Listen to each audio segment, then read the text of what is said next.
உலகத்துல ஒரு நாடு பிச்சுக்கிட்டு வளரணும் அப்படின்னா என்ன செய்யணும்? முதல்ல அந்த நாடு எந்த பஞ்சாயத்துலயும் மாட்டக்கூடாது. அப்படி ஒரு நாட்ட உலகத்துல காட்டுங்கடா அப்படின்னா வாய்ப்பே இல்ல. ஒரு பயம் இல்லையே!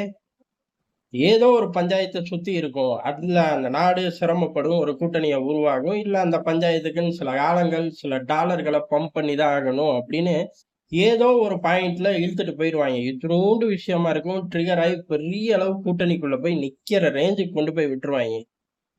ஆனா விதிவிலக்கு அப்படிங்கிறது 1, 2 அந்த மாரி சுவிட்சர்லாந்து ஒண்ணு இருக்கு. அப்ப யாருக்குமே அமையல அப்படின்னா, எந்த நாடு வளர்ச்சி இல்லாம உட்கார்ந்திருக்க முடியுமான்னு கேட்டா, எல்லா பையலும் வளர்ந்துட்டு தானே இருக்கான். அணுகுண்டு போட்ட பாடே ஜப்பான் வளரலையா? அப்படின்னு இறங்கி அடிச்சு போ வேண்டியது தான். அடுத்தடுத்த லூப் ஹோல்க்குள்ள நுழைஞ்சு, தாறுமாறா முன்னேறி போ வேண்டியது தாங்கிறது தான் மத்த நாடுகள் கிட்ட உள்ள தியரி.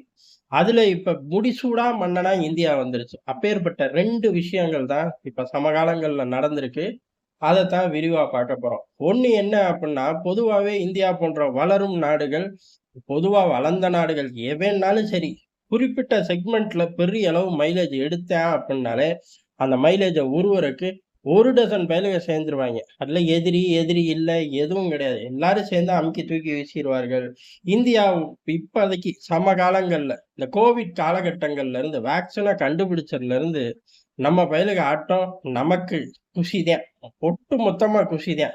ஏன் அப்புட்ன்னா, வேக்சின கண்டுபிடிச்ச நாடுகள் கூட பெரிய அளவு அவர்கள் தான் பதுக்கி வச்சுக்கிட்டார்கள். மக்கள் தொகை நம்மளோட கம்பேர் பண்ணா, ஏணி போட்டு இல்ல எஸ்கலேட்டர் போட்டு நடத்துனா கூட வாய்ப்பே இல்லன்ட்டு இறங்கி அவனே ஓடி போயிருவான். அப்படி இருந்தும் வேக்சின் அவர்களால மத்த நாடுகளுக்கு சப்ளை பண்ண முடியல. ஆனா நம்ம மத்த நாடுகளுக்கு சப்ளை பண்ணோம். Free of cost. அதான் ரொம்ப முக்கியமானது. அந்த அளவுக்கு மிகப்பெரிய அளவுல திறமையும் இருந்துச்சு, குடுக்கக்கூடிய மனசும் இருந்துச்சுடா எங்களுக்கு அப்படின்னு ஒட்டுமொத்த உலகத்துக்கு காட்டுனோம். ஆப்பிரிக்கா கண்டத்துலலாம் இன்னமுமே அதுக்கு வேக்சினுக்கு முன்னாடியுமே இந்தியாவோட ஒரு நல்ல அண்டர்ஸ்டாண்டிங் தான். அதுக்கப்புறம் தாறுமாறான அண்டர்ஸ்டாண்டிங்க்கு பல நாடுகள் வந்துருச்சு. இத வச்சு கரையேறலாமா அப்படின்னு பார்க்கும்போது தான் ஆட்டோமேட்டிக்கா ரஷ்யா, உக்ரைன் யுத்தம் வந்துச்சு. போச்சு. இதுல அணி சேராட்டி ஜோலி முடிஞ்சுச்சு அப்படின்னு பேசும்போது, நான் இதுல கூட்டணியே சேரப் போறது இல்லையே. நான் எப்பவும் போல ரஷ்யாவுக்கு ஆதரவு, எப்பவும் போல யுத்தத்துக்கு எதிரு அப்படின்னு சொல்லிட்டோம். ஒரு ஒரு ஸ்டாண்ட் நீ எடுத்துக்கடா. நான் ஏன்டா எடுக்கணும்? எனக்கு என்ன தேவையோ அத நான் செய்வேன்டா. அதே சமயம் கண்ணுக்கு அநியாயமா அதையும் நான் எதிர்ப்பேன்டா அப்படின்னு சொல்லி, ரஷ்யா, உக்ரைன் யுத்தத்துல உக்ரைன்ல தடாலடியா அதாவது பொதுமக்கள் குடியிருப்புலாம் அடிக்கும்போது, "ஏன் இப்படிலாம் அடிக்கிறீங்க? அடிக்காதீங்க" அப்படின்னு சொன்னதோட இல்லாம, ரஷ்யா பக்கம் நின்ன நாடுகள்ல ஒரே ஒரு நாடு தான் உக்ரைனுக்கு மருந்து பொருட்களையும், உணவுப் பொருட்களையும் அனுப்பிச்சு வச்சுச்சு. அது இந்தியா மட்டும் தான். மத்தவன் பூரா ஒரு பக்கம் ஸ்டாண்ட் எடுக்கிறேன் அப்படின்ட்டு எடுத்த பக்கமே நின்னுக்கிட்டாய்ங்க. இந்தியா மட்டும் தான் ரஷ்யா கிட்ட டிஸ்கவுண்ட்ல ஆயில் வாங்கணும். அதே சமயம் உக்ரைனுக்கு மருந்து, உணவுப் பொருட்கள சப்ளையும் பண்ணோம். இது உலகத்துல எவனுமே செய்யாத ஒண்ணு. சமகாலத்துல இப்படி ஒரு ஸ்டாண்ட் எடுத்து வண்டிய ரொம்ப நேக்கு போக்கா ஓட்டி மைலேஜ உருவுன நாடு இந்தியா தான். பைடனே இந்தியாவோட தேவைக்கு இந்தியா போகுது அப்படின்னு சொல்லி பெரிய மக்கள் தொகை இருக்கு. அதனால பாத்துக்கலாம். ஒண்ணும் செய்ய முடியாது. ஒண்ணும் பாதிப்பு இல்ல நமக்கு அப்டின்ட்டு பைடனே கிளம்பி போயிட்டாரு. பைடன் என்ன அவ்ளோ பெரிய தலைவரா அப்டின்னு கேட்டா, பைடன் வந்தோனயே இந்தியாவ தான் எதிரியா பார்த்தார். அவர் சார்ந்த கட்சி எப்பயுமே கொஞ்சம் லைட்டா இந்தியாவ கோவத்தோட பார்ப்பாய்ங்க. பைடனுக்கு ரொம்ப கோவம் வந்தது காலகட்டம் என்ன அப்டின்னா, ட்ரம்போட இவனுங்க ரொம்ப உரசுறாய்ங்களே. போன ஆட்சியில உரசுனாய்ங்க. தேர்தல் பிரச்சாரத்துலலாம் ஈடுபட்டாய்ங்கல்ல. அப்டிங்கிற மாரி ஒரு கடுப்பு. அதுக்கப்புறம் புரிஞ்சுகிட்டாரு.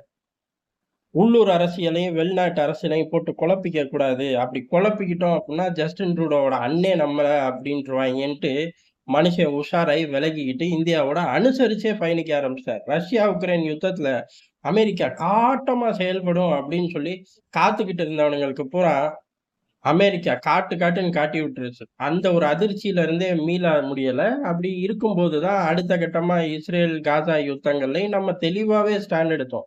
இஸ்ரேல் எப்பயும் நம்மளோட நண்பன் அப்படிங்கிறனால விட்டுக் குடுக்கவே இல்ல.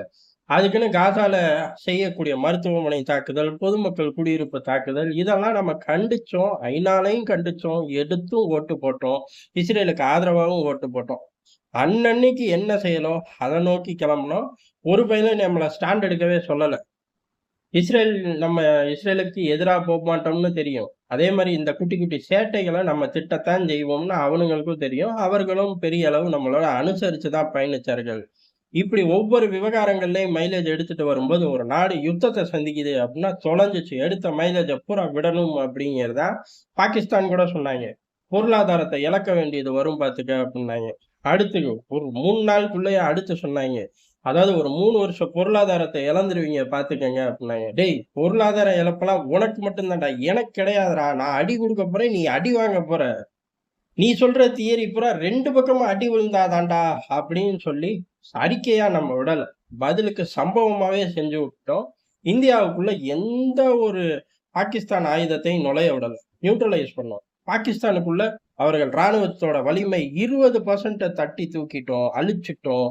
அதே மாரி இந்தியாவுக்கு எதிரான தயார் நிலையில இருந்த தீவிரவாத தலைவனுங்க. 100க்கும் மேற்பட்ட தளபதிகள் ரேஞ்சுல உள்ளவன் காலி. அதனால தான் இறந்தவனுக்கெல்லாம் 1,00,00,000 அப்படின்னு அறிவிச்சாய்ங்க. அப்பதானே அடுத்த ஆள் வருவான். இல்லாட்டி ஆளே வரமாட்டான்ல. 1,00,00,000 அறிவிச்சாய்ங்க. அதுக்கடுத்து நம்ம 20% ராணுவ வலிமை அழிச்சிருக்கும்போது எவ்வளவு வீரர்கள் செத்திருப்பாய்ங்க. ஆனா, முதல்ல நம்ம தாக்குதல் நடத்தின 9 டெரரிஸ்ட் கேம்ப்ல செத்தவனுக்கு பூரா பாகிஸ்தான் கொடிய போத்தி, ஒரே வீர வணக்கம் மாரி செலுத்திக்கிட்டு இருந்தாய்ங்க. ஆனா அடுத்த கட்டமா ராணுவ பேஸ்கள நோக்கி அடி விழுந்துச்சு. அதுல ஏகப்பட்ட பேர் இறந்து போனாய்ங்க. ஒருத்தன் மேல கூட கொடிய பத்தி ராணுவ அஞ்சலி செலுத்தி நம்ம பார்க்கவே இல்ல. அவனுங்களும் ஃபுட்டேஜ வெளியிடவே இல்ல. இந்த நாடு எவன் பின்னாடி இருக்குங்கிறது ரொம்ப தெளிவா தெரிஞ்சு போச்சு. தீவிரவாதி பின்னாடி தான் இருக்கு. ராணுவத்துக்கு பின்னாடி இல்லவே இல்ல. ராணுவம் செத்தா செத்தது தானாட்டுக்கு, ரகசியமா எதுவும் செய்றாங்களா என்னன்னு நமக்கு தெரியாது. ஆனா வெளிப்படையா ஒரு மரியாதையும் கிடையாது. பாகிஸ்தான் ராணுவ வீரர்களுக்கு அப்படிங்கிறதான். முதல்ல அவன ராணுவ வீரரா இருந்தா தானே.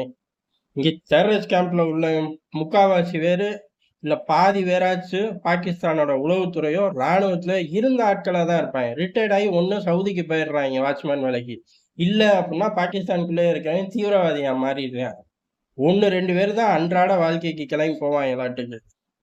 மன்னர் குடும்பம் என்னைக்கு இந்த வாட்ச்மேன ரீப்ளேஸ் பண்ண போதோ, அதோட பாகிஸ்தானோட ராணுவம் முடிஞ்சு போச்சு. காரணம் இந்த ரிட்டயர்ட் ஆகக்கூடிய தளபதிகள் ரேஞ்சுல உள்ளவன் பூரா, மன்னர் குடும்பத்தோட பாதுகாப்பு ஏற்பாடு, மறைமுகமா அவர்கள் செய்யக்கூடிய பாதுகாப்பு விவகாரங்கள், இதுல போய் இருக்கிறனால தான் அமைதியா இருக்கான். ஏன்னா, அங்க ஒரு ஜம்மு வாழ்க்கை இருக்கு, சம்பாத்தியம் இருக்கு. அது கிடைக்கல அப்படின்னா உள்ளூர்லயே தேடுறதுக்கு பார்ப்பான். உள்ளூர்ல இங்க தான் ஒண்ணும் இல்லையே. அப்ப சண்டை, கலவரம் ஜாஸ்தியாகும். ராணுவத்துக்குள்ளேயே அடிதடி வரும். எப்படி சூடான்லலாம் ராணுவத்தோட 2 பிரிவுக்கு நடுவுல சண்டை போட்டு நாட்டையே பிரிச்சு வச்சிருக்காங்களோ, அதே போல பாகிஸ்தான் ஆயிரும். இப்படி பெரிய அளவு பாகிஸ்தான அடிச்சு, ஒடிச்சு நொறுக்கும்போது தான் 2 அறிவிப்பு வருது. ஒண்ணு என்ன அப்படின்னா, இந்த காலகட்டங்கள்ல இந்தியா ஜப்பான பின்னுக்கு தள்ளிட்டு இந்தியா முன்னேறி போயிருச்சு. உலகத்தோட 4வது மிகப்பெரிய பொருளாதார நாடா மாறுது. எந்த காலகட்டம் அப்படின்னா, பாகிஸ்தானோட ஒரு சின்ன லெவல் யுத்தத்த முடிச்சு வெற்றிகரமா கொடியேத்தி அப்படி ஜம்முன்னு சல்யூட் அடிக்கும்போது, இந்த தகவலும் உள்ளுக்குள்ள ஓடி வருது. இந்தியா இதுக்கு குஷி ஆகல. ஏன் அப்டின்னா, இந்தியாவுக்கு இது தெரிஞ்ச விஷயம் தானே. இந்தியா இன்னொரு தகவல எதிரிகளுக்கு குடுக்குது. என்ன அப்டின்னா, அதாவது பிரம்மோஸோட பவர எல்லாரும் பார்த்துட்டீங்க. ஆனா இதெல்லாம் எங்களுக்கு பத்தாது. அப்கிரேட் வெர்ஷன உருவாக்குறக்கு நாங்க தயாராயிட்டோம்.